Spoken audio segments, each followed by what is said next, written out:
अस्सलाम वालेकुम दोस्तों, मेरा नाम है तारिक खान। आई होप आप सब खैरियत से होंगे। दोस्तों, आज का हमारा जो टॉपिक है that is sources of Indian constitution, schedules of Indian constitution, और हम कुछ एमसीक्यूज करेंगे प्रीएम्बल पे।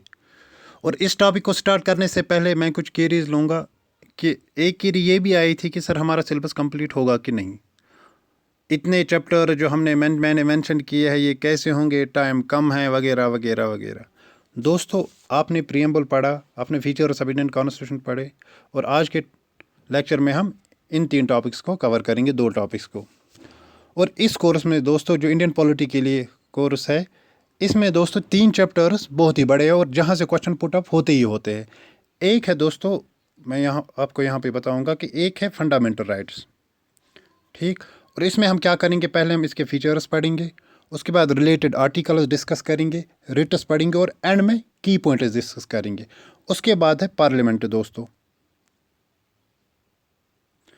ठीक। और पार्लियामेंट भी 1-2 लेक्चर या 3 लेक्चर्स में कंप्लीट हो जाएगा। फिर एक कॉन्स्टिट्यूशनल बॉडीज़, उसमें अगर हम यूपीएससी पढ़ेंगे, उसके related articles, composition, appointment, functions and tenure देखेंगे। Same is the case with finance commission, उसमें आर्टिकल्स, कंपोजिशन, अपॉइंटमेंट, टेन्योर देखेंगे। इसी तरीके से commission schedule caste and schedule tribes, उसमें भी functions, articles, composition, appointment, tenure वो देख लेंगे। इसी तरीके से पब्लिक सर्विस कमीशन, कैग, इनको भी हम ये भी 1-2 लेक्चर में कंप्लीट हो जाएंगे, क्योंकि मैं इनको आप एक टेबल फॉर्मेट में मैं आपको फैक्ट्स निकाल के दूंगा, और फिर उन फैक्ट्स को डिस्कस करेंगे और कंसेप्ट को डिस्कस करेंगे ताकि आप प्रीसाइजली चीज़ों को याद कर सको। हो गया हमारा दोस्तों ये। उसके बाद है दोस्तों, इस तरह मैं पहले किसी भी टॉपिक को स्टार्ट करने से पहले कंसेप्ट को क्लियर करूँगा प्रीसाइज मैनर में, और मैं रिपीट बार बार इसलिए करता हूँ किसी भी टॉपिक के कंटेंट को, क्योंकि मुझे पता है इससे बहुत सारे बच्चे फेडअप भी होते हैं कि सर रिपीट बार बार क्यों करते हैं एक ही चीज़ को। आर्टिकल कहा तो अब क्यों दूसरी बार कहना है कि इससे जो वीडियो है उसकी लेंथ थोड़ी ज़्यादा होती है। बट दोस्तों, इसके पीछे मेरा मकसद सिर्फ यही है, जब मैं चीज़ों को रिपीट करता हूँ तो उससे वो रिपीट हुई चीज़ें आपके सबकॉन्शियस माइंड में ज़्यादा देर तक रहती है। फिर जब उस टॉपिक से कोई क्वेश्चन आएगा आपके एग्ज़ाम में, तो ऑप्शन में से करेक्ट आंसर आपका क्लिक हो जाएगा। क्योंकि अगर आप रैंडमली चीज़ें पढ़ोगे, याद नहीं रहेगा, फिर अगर वहाँ पे ऑप्शन आएंगे भी तो फिर वो ऑप्शन बगावत कर बैठते हैं और आपका क्वेश्चन गलत हो जाता है। दूसरी बात दोस्तों, कंसेप्ट क्लियर होने के बाद फैक्ट जो है वो आपको रटने हैं, क्योंकि ये सिर्फ आप कर सकते हो। इसमें दुनिया का कोई भी इंस्टीट्यूट, कोई भी एजुकेटर आपकी मदद नहीं कर सकता। और अभी एलान मस्क ने भी कोई ऐसी टेक्नोलॉजी नहीं बनाई है कि आप बिना पढ़े आप फैक्ट्स को रट लो। ये आपको रटना है और आप ही को करना है। आपको चतुर यहाँ पे बनना पड़ेगा याद करने के लिए, और रंशों छाछड़ आपको समझने के लिए बनना पड़ेगा। दोनों चीज़ें आपको करनी है। एक चीज़ मिसिंग होगी तो प्रॉब्लम हो जाएगी। और पहले हम as soon as possible syllabus complete करेंगे इंशाल्लाह, एंड इंशाल्लाह 20 दिनों तक हो जाएगा ये। क्योंकि मुझे लगता है कि अब तो रोज़ आपके लिए कंटेंट बनाना पड़ेगा, क्योंकि तब जाके ये कंप्लीट हो जाएगा। फिर एग्ज़ाम डेट एक्सटेंड हो वो भी हमारे लिए अच्छा है, नहीं हो तब भी हम इसको करेंगे ही। और उसके बाद हम MCQs भी साथ साथ करेंगे, और आप SSS की ऐप पे जाओ, वहाँ पे भी MCQs आएंगे। इन टॉपिक्स को कंप्लीट करने के बाद फिर उनको भी कर लो, ठीक। तो चलिए दोस्तों, पहला टॉपिक जो हमारा है आज का, that is source of Indian constitution. Source of Indian constitution दोस्तों एक चीज़ है, एक सोर्स हमने पढ़ा प्रीएम्बल में दोस्तों, लेकिन वहाँ पे हमने पढ़ा सोर्स ऑफ अथॉरिटी क्या है इंडिया में, वो है पीपल, जो हमें कॉन्स्टिट्यूशन कहता है, जिसको हम पॉपुलर सॉवरेंटी कहते हैं, द पीपल्स विल, ठीक। तो लेकिन यहाँ पे हमने देखना है बारोवर्ड फीचर्स क्या है जो हमने इंडियन कॉन्स्टिट्यूशन में लाए हैं। सोर्स क्या रहा इंडियन कॉन्स्टिट्यूशन का, जो हमने ब्रॉड इंस्टीट्यूशंस लाए हैं, फंडामेंटल राइट्स हैं, ये हमने किस कॉन्स्टिट्यूशन से लाए हैं।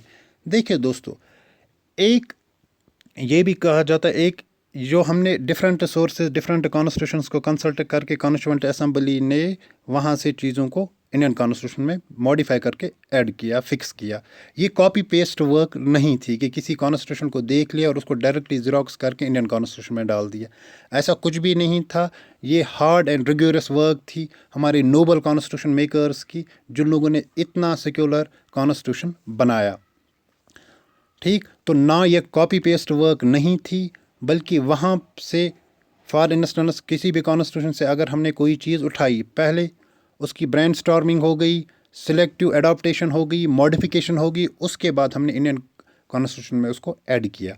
एक चीज़ आप याद ये रखना, इसके लिए एग्जांपल ये है कि हमने यूएसए से फंडामेंटल राइट्स इंस्पायर करके लिए हैं, लेकिन यूएसए में फंडामेंटल राइट्स नहीं है, वहाँ पे बिल ऑफ राइट्स है, ठीक, और उनको हमने यहाँ पे मॉडिफाई करके फंडामेंटल राइट्स बनाया और हमारे पास फंडामेंटल ड्यूटीज़ भी है, ताकि वो मोर रिलायबल इंडियन कॉन्टेक्स्ट में रहे। दूसरी बात कि इंडिपेंडेंस एरा में जब इंडिया आफ्टर इंडिपेंडेंस की एक क्विक कॉन्स्टिट्यूशन चाहिए था, और इतनी बड़ी डाइवर्सिटी के लिए, क्योंकि इंडिया की हेटेरोजेनियस सोसाइटी है, डिफरेंट कल्चर्स है, रेसेस है, लैंग्वेजेस है, तो इस हेटेरोजेनियस सोसाइटी के लिए एक क्विक कॉन्स्टिट्यूशन चाहिए था, इसलिए क्योंकि पार्टीशन के इश्यूज़ थे उस टाइम पे, माइग्रेशन के इश्यूज़ थे, सेटलमेंट के इश्यूज़ थे, पुअर्टी के इश्यूज़ थे, बहुत सारे इश्यूज़ थे, और इस टाइम पे कॉन्स्टिट्यूशन बनाना ये भी एक बड़ा टास्क था। तो फाइनली 2 साल 11 महीने 18 दिन लगे इस टास्क को कंप्लीट होने में, कॉन्स्टिट्यूशन हमारे पास आ गया, ठीक। तो फाइनली हम देखते हैं इसमें आपको क्या देखना है दोस्तों, इसमें आपको सिर्फ फैक्ट्स रटना है कि गवर्नमेंट ऑफ इंडियन एक्ट से हमने क्या लिया, ब्रिटिश कॉन्स्टिट्यूशन से क्या लिया, यूएसए के कॉन्स्टिट्यूशन से क्या लिया, आयरिश कॉन्स्टिट्यूशन से क्या लिया, कैनेडियन कॉन्स्टिट्यूशन से क्या लिया, ऑस्ट्रेलियन कॉन्स्टिट्यूशन से क्या लिया। ये आपको मोटी मोटी चीज़ें याद रखनी है, और इससे क्वेश्चन आता है, एक बात याद रखना, सोर्सेज ऑफ इंडियन कॉन्स्टिट्यूशन में एक क्वेश्चन पुटअप होगा ही होगा, अगर ज़्यादा मैं नहीं कहूँगा कि 3-4 आएंगे, बट एक उठेगा। तो चलिए देख लेते हैं। देखिए गवर्नमेंट ऑफ सॉरी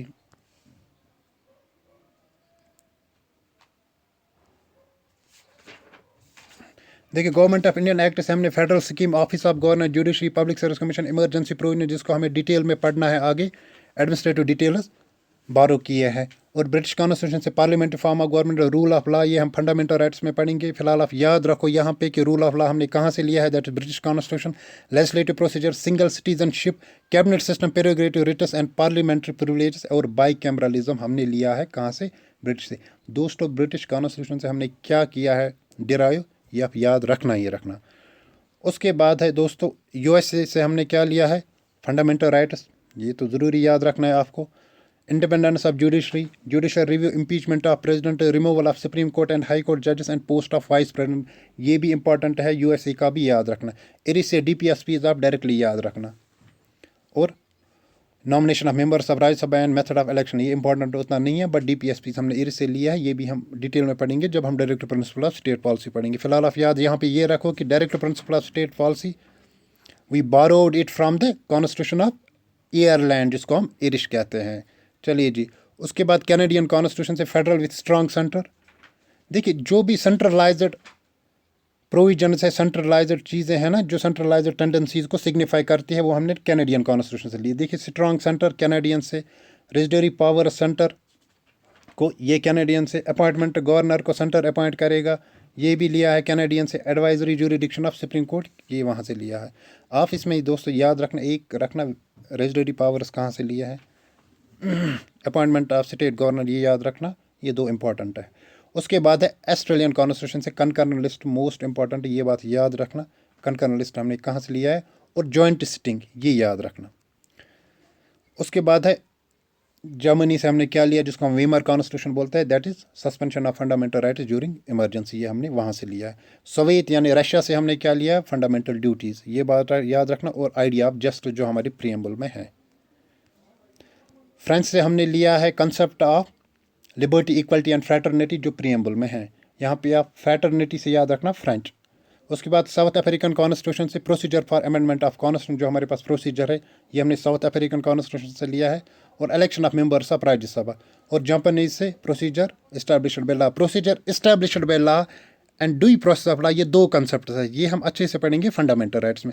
फिलहाल यहाँ पे याद रखो, ये जापानीज कॉन्स्टिट्यूशन से हमने लिया है प्रोसीजर इस्टेब्लिश्ड बाय लॉ। उसके बाद दोस्तों है schedules of Indian constitution. Schedules of Indian constitution क्या है दोस्तों, इसमें आप ये याद रखो कि शेड्यूल्स क्या होते हैं। शेड्यूल्स एक अपेंडिक्सेस होते हैं या टेबल्स होते हैं, जिनमें एडिशनल डिटेल्स होती है जो आर्टिकल्स में मेंशन नहीं होती। मतलब शेड्यूल्स आर टेबल्स और appendixes in the constitution which contain the additional details which are not mentioned in the articles. ये एग्जाम पॉइंट ऑफ व्यू से ये डेफिनेशन आपके लिए ज़रूरी नहीं है, और आपके लिए एग्जाम पॉइंट ऑफ व्यू से ज़रूरी क्या है, वो ये है कि आप शेड्यूल्स को याद कैसे रखोगे और उनमें क्या सब्जेक्ट मैटर है, आपको वो याद रखना है। चलिए देखिए एक ट्रिक मैंने ली है, हमारे पास ओरिजिनली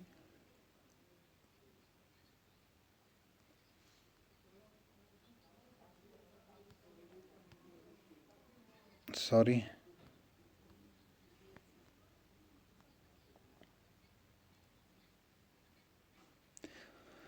हमारे पास ओरिजिनली दोस्तों 8 शेड्यूल्स है, ठीक, ओरिजिनली। बट अभी जो है वो है 12। तो ओरिजिनली हमारे पास 8 है, अभी है 12। और ये 12 शेड्यूल जो है 1 2 3 4 5 6 7 8 9 10 11 12 नंबरिंग जो है इनकी, इनको आपको देखना है कि फर्स्ट में क्या आता है, सेकंड में क्या आता है, थर्ड में क्या आता है। जब हम फर्स्ट शेड्यूल पढ़ते हैं ना दोस्तों, तो उसमें इतना बड़ा सब्जेक्ट मैटर है, वो आपको सारा याद नहीं रहेगा। और आपको 12 करने हैं, 12 के 12 कहाँ याद रहेंगे।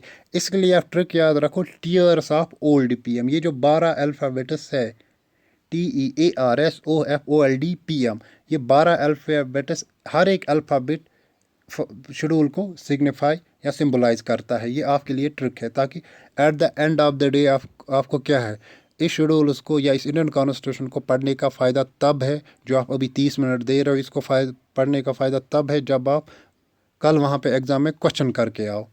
क्योंकि at the end of the day आपको एग्ज़ाम क्रैक करना है, ना ही आपको PhD पॉलिटिकल साइंस में करना है, और ना ही आपको कोई रिसर्च बुक लिखनी है। तो इसलिए आप ट्रिक याद रखो, टीयर्स ऑफ ओल्ड पीएम, ये जो 12 अल्फ़ाबेट्स है, इनसे हमें शेड्यूल कैसे निकलेगा कि उसमें क्या है। देखिए जब फर्स्ट शेड्यूल आएगा, अगर कहीं पे आएगा कि टेरिटरीज़ का मेंशन आएगा, तो वो होगा T, फर्स्ट शेड्यूल। एनुअलमेंट्स का आएगा E, तो वो होगा सेकंड। अलाउंसेस का आएगा, वो होगा third. Allocation of seats in Rajya Sabha R, तो वो होगा fourth. Scheduled area, scheduled tribes, वो होगा फिफ्थ। सिक्स्थ वाला आएगा अदर एरियाज, वो हम देख लेंगे। फेडरल प्रोविजन रिलेटेड आएगा, वो होगा सेवन्थ।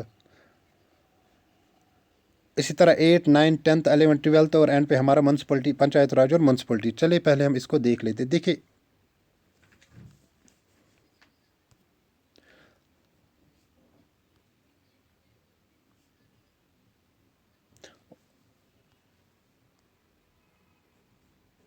देखिए शेड्यूल फर्स्ट, हमने क्या बोला, टीयर्स ऑफ ओल्ड पीएम। पहला क्या है, टी। अगर वहाँ पे क्वेश्चन में आएगा कि in which schedule the name of the states, UTs and their territorial jurisdiction, territorial, तो वो होगा शेड्यूल फर्स्ट। ठीक, इसमें दोस्तों समझाने की बात ही नहीं है। इसमें मैं कोशिश कर रहा हूँ कि आप चीज़ों को याद कैसे कर पाओगे। फर्स्ट शेड्यूल में जहाँ पे भी स्टेट्स एंड टेरिटोरियल जुरिडिक्शन आएगा, यूनियन टेरिटरीज आएगा, यूटीज या टेरिटोरियल जुरिडिक्शन, वो होगा शेड्यूल फर्स्ट, क्योंकि alphabet first deals with the T, that is territories. And second schedule TE, मतलब एनुअलमेंट्स। एनुअलमेंट्स यहाँ पे है और एलोवेंसेस है। जहाँ भी एनुअलमेंट्स और एलोवेंसेस आएगा रिलेटेड टू प्रेसिडेंट या chairman, deputy chairman, speaker, deputy speaker, जजेस of supreme court, high court, CAG आएगा, तो आप शेड्यूल सेकंड पे मार्क करना। मतलब अगर क्वेश्चन आएगा in which schedule the emoluments, allowances, privilege are of the जजेस of supreme court are mentioned, तो जब आपको एनुअलमेंट दिखेगा तो आप लगाना शेड्यूल सेकंड। उसके बाद है थर्ड, TEA, मतलब एफर्मेशन एंड ओथ। किन क्या अगर आएगा कि in which schedule the oath and affirmation of the union ministers are mentioned, that is schedule third. Clear. इसमें है कैंडिडेट्स या MP, मेंबर ऑफ पार्लियामेंट जो होता है, candidates for election to parliament या मेंबर ऑफ पार्लियामेंट होते हैं, जजेस ऑफ SC होते हैं, कैग होते हैं, स्टेट मिनिस्टर्स, उनके जो ओथ एंड एफर्मेशन है वो हमें शेड्यूल थर्ड में मेंशन है, जो वो ओथ उठाते हैं। ठीक, उसके बाद है फोर्थ, TEAR। यहाँ पे R आया, फोर्थ अल्फ़ाबेट। राज्यसभा आया, allocation of seats in Rajya Sabha is mentioned in which schedule. जब राज्यसभा आएगा आप लगाना TEAR, मतलब फोर्थ शेड्यूल में मेंशन है। उसके बाद है फिफ्थ, S, मतलब शेड्यूल्ड एरियाज के साथ या शेड्यूल्ड ट्राइब्स के साथ जो शेड्यूल डील करता है, दैट इज फिफ्थ शेड्यूल। उसके बाद है दोस्तों सिक्स शेड्यूल। मैं चाहता था कि मैं इस शेड्यूल के लिए आपके लिए अलग से लेक्चर लाऊं, बट मैंने सोचा वो लेंथी हो जाएगा और आपके पास टाइम भी उतना नहीं है। दूसरी बात कि ये सिक्स शेड्यूल इम्पॉर्टेंट क्यों है, क्योंकि इसके साथ क्या मैं हमने अल्फ़ाबेट लिया है TEARS, टीयर्स O, मतलब अदर स्टेट्स के साथ। अदर स्टेट्स में हम लेंगे असम, मेघालय, त्रिपुरा एंड मिजोरम। दोस्तों ये जो स्टेटस है, 4 स्टेटस है, असम, मेघालय, त्रिपुरा एंड मिज़ोरम। ये नॉर्थ ईस्टर्न स्टेटस है। इनमें जो ट्राइबल एरियाज़ है उनकी एडमिनिस्ट्रेशन के लिए 6 शेड्यूल डील करता है। फर्स्ट थिंग ये।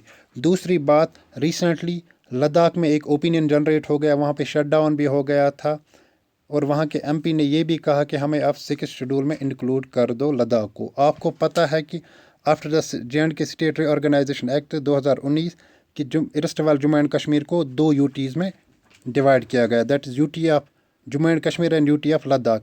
यूटी ऑफ लद्दाख अब ये डिमांड करती है कि करंटली कि हमें अब 6 शेड्यूल में इंक्लूड करो। और उस 6 शेड्यूल में क्या है, उसमें प्रोविजन से रिलेटेड किसके लिए, जो ट्राइबल एरियाज है उनके एडमिनिस्ट्रेशन के रिलेटेड। और किन एरियाज़ में, 4 स्टेट्स में जो नॉर्थ ईस्टर्न की स्टेट्स है, दैट्स आसाम, मेघालय, त्रिपुरा एंड मिज़ोरम। अब लद्दाख की डिमांड क्यों कर रहा है? लद्दाख की इसलिए डिमांड कर रहा है क्योंकि लद्दाख कहता है कि हमारी मोर देन 95% जो हमारी है वो है शेड्यूल्ड ट्राइब्स। ठीक, जैसे बल्ती, बूथ, चंगपा, गेरा या मौन, वहाँ पे शेड्यूल्ड ट्राइब्स है। वो कहते हैं कि अगर हमारी मोर देन 90% पॉपुलेशन है शेड्यूल्ड ट्राइब्स, हमारा जो डिफरेंट कल्चर है, लैंग्वेज है या हमारी हेरिटेज है, इसको थ्रेट है। क्योंकि हमारे पास जो लद्दाख में Ladakh autonomous hill development council already है, वहाँ पे उसके पास ये पावर अभी नहीं है कि वो किसी चीज़ पे लॉ बनाए या रूल्स बनाए। उससे क्या होता है कि लद्दाख का जो कल्चर है या वहाँ के जो ट्राइब्स है उनका कल्चर या उनकी लैंग्वेज जो है वो वहाँ पे कंप्रोमाइज़ होती है। इसलिए लद्दाख कहता है अगर आप हमें 6 शेड्यूल में लद्दाख को इंक्लूड करोगे, 6 शेड्यूल में इंक्लूड करने से क्या होगा, 6 शेड्यूल में ये एक प्रोविज़न है कि जो 6 शेड्यूल के स्टेटस है वो ऑटोनॉमस डिस्ट्रिक्ट काउंसिल्स बना सकते हैं, जो गवर्नर अपॉइंट करेगा, ऑर्गेनाइज और रीऑर्गेनाइज करेगा। और उन ऑटोनॉमस डिस्ट्रिक्ट काउंसिल के पास पावर होता है कि वो लेजिस्लेट कर सकते हैं इन ट्राइबल एरियाज़ के लिए कोई भी लॉ, जब भी उनको लगेगा कि इनका कल्चर कंप्रोमाइज़ होता है। बट प्रॉब्लम कहाँ पे दोस्तों आती है? प्रॉब्लम यहाँ पे आती है कि 6 शेड्यूल क्लियरली ये कहता है कि it deals only with the north eastern states, that too for only 4 states, Assam, Meghalaya, Mizoram and Tripura. अब जो लद्दाख है ये तो नॉर्दर्न इंडियन यूटी है, तो ये यहाँ पे प्रॉब्लम है। दूसरी बात, रेस्ट ऑफ द कंट्री में जो भी शेड्यूल्ड एरिया ट्राइब्स है उनके लिए 5th शेड्यूल डील करता है। तो मगर लद्दाख कहता है कि हमें आप 6th में ही डालो, क्योंकि वहाँ पे फिर हमें हम ऑटोनॉमस डिस्ट्रिक्ट काउंसिल बना सकते हैं, उससे हम लेजिस्लेट कर सकते हैं, उस काउंसिल से अपने लिए जो भी लाज हमें होंगे हम आरामली उनको लेजिस्लेट कर सकते हैं, हम रूल्स बना सकते हैं ताकि हमारा कल्चर महफूज रहे, हमारा कल्चर कंप्रोमाइज़ ना हो जाए। तो ये मैस यहाँ पे थोड़ा है कि 6 शेड्यूल सिर्फ नॉर्थ ईस्टर्न स्टेट के लिए है और लद्दाख क्या है, वो तो नॉर्दर्न यूटी है। तो यहाँ पे एक मैस क्रिएट होता है। बट गवर्नमेंट के पास क्या है, गवर्नमेंट अमेंड भी कर सकती है इन चीज़ों के लिए। तो हर एक अपना अपना ओपिनियन है। मेरा ओपिनियन ये है कि डेफिनेटली लद्दाख को मिलना चाहिए 6 शेड्यूल में इंक्लूजन, क्योंकि इनकी मोर देन 90% ट्राइबल पॉपुलेशन है। ठीक, उनके कल्चर को थ्रेट है, वो कंप्रोमाइज़ नहीं होना चाहिए, इसलिए उनको 6 शेड्यूल में जगह मिलनी चाहिए। हर एक को अपना अपना ओपिनियन होता है, किसी और का अपना ओपिनियन होगा, but we should respect each other's opinion on a good note. चलिए ये हो गया। इसमें आप याद रखो कि 6 शेड्यूल के लिए लद्दाख डिमांड करता है हमें अब इसमें इंक्लूड करो, ताकि हमारे पास पावर आए, किसके लिए, ऑटोनॉमस डिस्ट्रिक्ट काउंसिल्स हम बना सकते हैं, ताकि वो जो लॉ बनाएगा हमारे एरिया में उसके लिए पास पावर आ जाएगा कि वो ऑटोनॉमसली लॉ बना सकता है।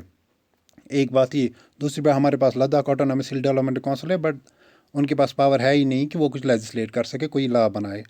क्लियर? तो आप ये याद रखो। और 6 शेड्यूल डील किनके साथ प्रेजेंटली करता है? ये डील करता है 4 स्टेट्स के साथ जो उनमें ट्राइबल एरियाज हैं उनके एडमिनिस्ट्रेशन में, that is Assam, Meghalaya, Mizoram and Tripura.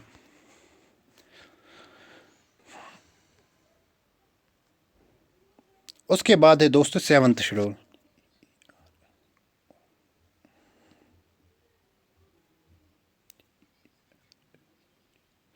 That is, इसके लिए अल्फ़ाबेट क्या है, TARS TROF, मतलब फेडरल स्ट्रक्चर के साथ डील करता है। फेडरल स्ट्रक्चर मतलब division of powers between union and state. और उनमें से आप 3 लिस्ट है, यूनियन लिस्ट है, स्टेट लिस्ट, कंकरेंट लिस्ट। इसमें आप ये याद रखना कि 7th शेड्यूल फेडरल जब आएगा मतलब डिवीजन होगा पावर्स का यूनियन एंड स्टेट्स में, और जब डिवीजन होगा 3 लिस्ट्स होंगे, मतलब union list, state list and concurrent list. Union list पे यूनियन लॉ बना सकती है, स्टेट लिस्ट पे स्टेट लॉ बना सकते हैं, और कनकरेंट लिस्ट पे दोनों लॉ बना सकते हैं। ठीक। और प्रेजेंटली जो है यूनियन लिस्ट में 98 सब्जेक्ट है, ओरिजिनली इसमें 97 थे, स्टेट लिस्ट में 59 है, आपको ये याद रखना है। और करंट में ओरिजिनली कितने हैं 52। और मोस्ट इंपॉर्टेंट जो आपको इसमें याद रखना है, एक तो ये याद रखना है 7th शेड्यूल किसी के साथ डील करता है, that is division of powers between union and state. उसमें हमें 3 लिस्ट्स मिलते हैं, यूनियन, स्टेट एंड कनकरेंट। ठीक। और यूनियन लिस्ट पे यूनियन लॉ बना सकती है, स्टेट लिस्ट पे स्टेट लॉ बना सकती है, और कनकरेंट पे दोनों लॉ बना सकती है। और दूसरा point important, most important exam point of view से, वो ये है कि बाय 42nd अमेंडमेंट एक्ट एक हुआ था, उससे क्या हुआ था कि 5 सब्जेक्ट्स को ट्रांसफ़र किया था स्टेट लिस्ट से कनकरेंट लिस्ट में, जिससे क्या हो गया था कि कनकरेंट लिस्ट की जो तादाद है वो 52 हो गई थी, क्योंकि 5 हमने स्टेट लिस्ट से ट्रांसफ़र किए थे कनकरेंट लिस्ट में। किस अमेंडमेंट थे 42nd अमेंडमेंट एक्ट से। और वो 5 सब्जेक्ट्स कौन कौन से थे, एक था education, forestry, weights and measures, protection of wild animals and birds and administration of justice. ये बात याद रखना, ये 5 याद रखना, और ये अमेंडमेंट याद रखना।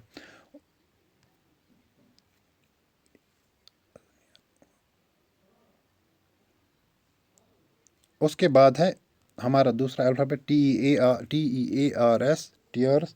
OF फेडरल हमने पढ़ा, हो गया टीयर्स ऑफ ओल्ड। फिर है ओ मतलब ऑफिशियल लैंग्वेजेस है इसमें, दैट इज़ 14 हमारे पास ओरिजिनली थी, एक आप ये याद रखना। 8th schedule deals with the recognised languages, constitutionally recognised languages. ठीक है ना। ओरिजिनली हमारे पास कितनी थी 14, एक बात आप ये याद रखना। दूसरा अभी हमारे पास कितनी है 22। और आप ये अमेंडमेंट्स याद रखना कि सिंधी हुई थी 21st अमेंडमेंट से ऐड, कोंकणी, मणिपुरी और Nepali were added by the 71st से हुई थी। बोडो, डोंगरी, मैथाली एंड संथाली ऐड हुई थी 92nd से। उड़िया को रिनेम किया था उड़िया बाय 96 अमेंडमेंट से।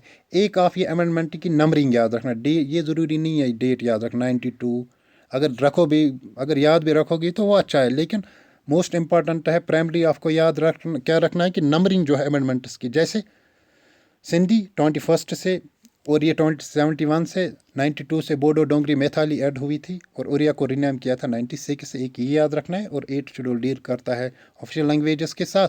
14 हमारे पास ओरिजिनली थी, और अभी कितनी है 22, दोनों ही याद रखना।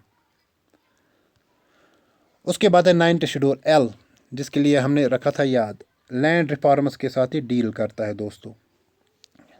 ठीक।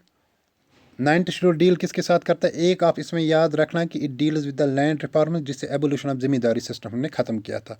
दूसरा याद रखना कि फर्स्ट अमेंडमेंट एक्ट से ये ऐड हुआ था। देखिए ओरिजिनली हमारे पास 8 शेड्यूल थे, जब फर्स्ट अमेंडमेंट हुआ 1951 में तो वो क्या बना 9th शेड्यूल। अभी हमारे पास कितने हैं 12 है। ठीक। तो 2 पॉइंट्स याद रखना, एक याद रखना कि 9th schedule deals the land reforms and evolution of the zamindari system, land reforms L। और ये शेड्यूल किससे ऐड हुआ था फर्स्ट अमेंडमेंट एक्ट से। ठीक। और सुप्रीम कोर्ट ने एक रूलिंग दी थी 2007 में, ये आपके एग्जाम पॉइंट ऑफ व्यू से इम्पोर्टेंट नहीं है। चलिए उसके बाद है 10th। देखिए 10th किसके साथ डील करता है, tears of old OL, L हमने देख लिया लैंड रिफॉर्म्स, अब है D, ये एंटी डिफेक्शन के साथ डील करता है। इसको हमें अच्छे से पढ़ना है। एंटी डिफेक्शन लॉ क्या होता है, 10th शेड्यूल में वो प्रोविजंस मेंशन है जो रिलेटिंग है किसके, disqualification of the members of parliament and state legislature on the grounds of defection, कि डिफेक्शन के कंडीशन पे जब हम मेंबर ऑफ पार्लियामेंट या स्टेट लेजिस्लेचर को डिस्क्वालीफाई करते हैं, इसमें वो मेंशन है। 10th शेड्यूल किसके साथ डील करता है, एंटी डिफेक्शन लॉ, ये हमें अलग से पढ़ना है। अब सिर्फ इतना याद यहाँ पे रखो कि एंटी डिफेक्शन लॉ किस में है 10th शेड्यूल में, और ये हमने 52nd अमेंडमेंट एक्ट 1985 से ऐड किया था। 2 पॉइंट्स यहाँ पे निकले, 10th schedule, anti defection law, और किस अमेंडमेंट से ऐड हुआ 52nd अमेंडमेंट से। चलिए दोस्तों 11th शेड्यूल, ये तो पता ही है PM हो गया। फिर 12th वाला, ये पंचायत राज इंस्टीट्यूशन से जो ऐड हुआ था 73rd अमेंडमेंट एक्ट से, ये तो अलग से हमें पढ़ना है पंचायत राज। और 12वां शेड्यूल क्या है 74 अमेंडमेंट एक्ट से ये ऐड हुआ था, दैट इज़ म्यूनसिपलिटीज़ के साथ ही डील करता है। दोस्तों अब हम यहाँ पे कुछ MCQs करेंगे, क्योंकि हमने प्रीएम्बल ऑलरेडी किया था, यहाँ पे भी हम कुछ MCQs डिस्कस भी करेंगे, कुछ की पॉइंट्स भी डिस्कस करेंगे। और ऐप पे तो MCQs आएंगे ही जब ये कोर्स ख़त्म हो जाएगा। देखिए first MCQ, the preamble to the constitution of Indian constitution was inspired by the preamble of, बोलो जर्मनी से क्या हमने ये इंस्पायर किया था, जापान से, फ्रांस से? नहीं, ये हमने USA से इंस्पायर किया था।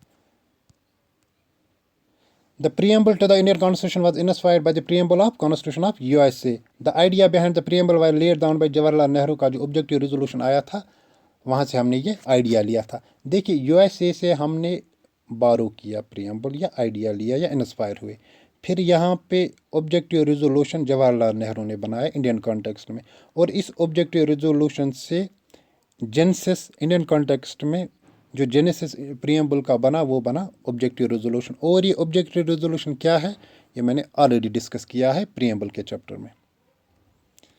उसके बाद है दोस्तों question number 2, which of the following statement about the preamble is not correct. यहाँ पे हमेशा मार्क किया करो, जब नॉट करेक्ट होगा तो इसको हमेशा मार्क करो, अदरवाइज फिर प्रॉब्लम होती है जब एग्जाम में क्वेश्चन पुट अप होता है। ऑलरेडी एग्जाम का प्रेशर होता है, आप नॉट करेक्ट हो करेक्ट समझते हो और फिर क्वेश्चन आंसर जान के भी आप गलत मार्क करके आते हो।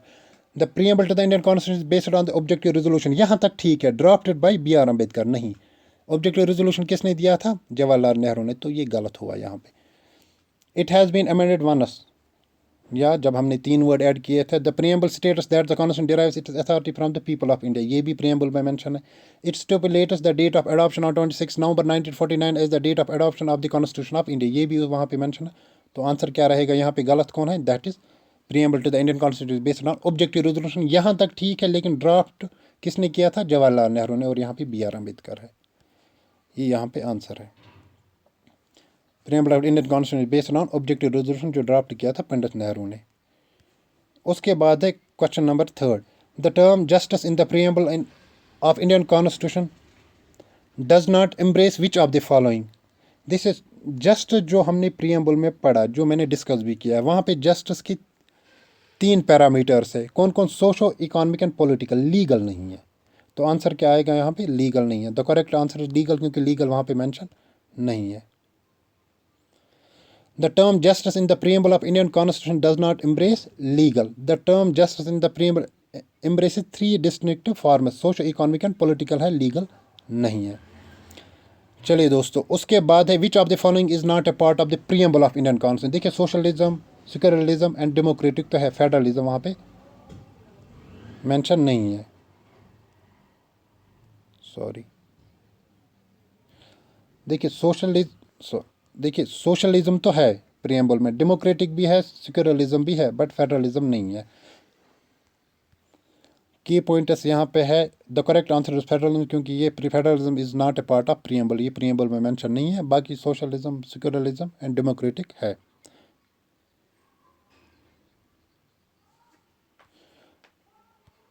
उसके बाद है 5th question, with regard to the constitution of India which among the following is not correct. Mark करो यहाँ पे।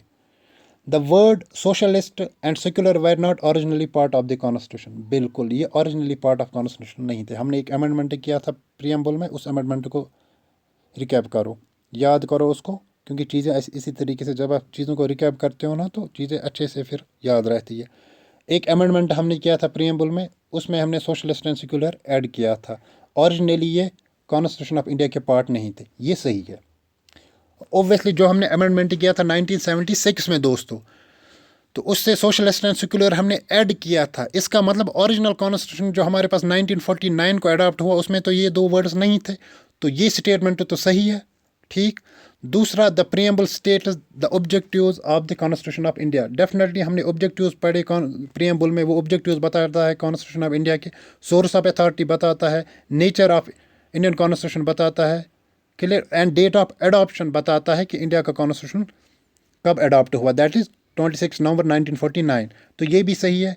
Preamble is not preamble is enforceable in court of law, ये गलत है। देखिए मैंने वहाँ पे कहा था, जब मैंने प्रियम्बल पढ़ाया था, मैंने कहा था प्रियम्बल इज़ नॉन जस्टिसेबल, मतलब प्रियम्बल इन्फोर्सेबल नहीं है इन द कोर्ट ऑफ लॉ, ये कोर्ट्स में इन्फोर्सेबल नहीं है। इसके प्रोविजंस अगर वायलेट होंगे किसी के तो वो कोर्ट्स में नहीं जा सकता, वो सुप्रीम कोर्ट नहीं जा सकता, वो हाई कोर्ट नहीं जा सकता कि मेरे प्रियम्बल के कुछ प्रोविजंस वायलेट हुए हैं, इनको आप जस्टिसेबल बनाओ।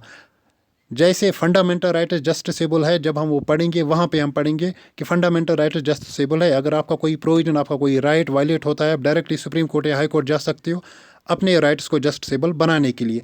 बट जब मैंने प्रियम्बल पढ़ाया था, मैंने वहाँ पे दो चीज़ें कही थी। एक मैंने कहा था कि ये जस्टिसेबल नहीं है, मतलब ये नॉन जस्टिसेबल है, मतलब ये enforceable in the court of law नहीं है। तो यहाँ पे स्टेटमेंट क्या बताता है कि preamble is enforceable in the court of law, तो ये गलत है।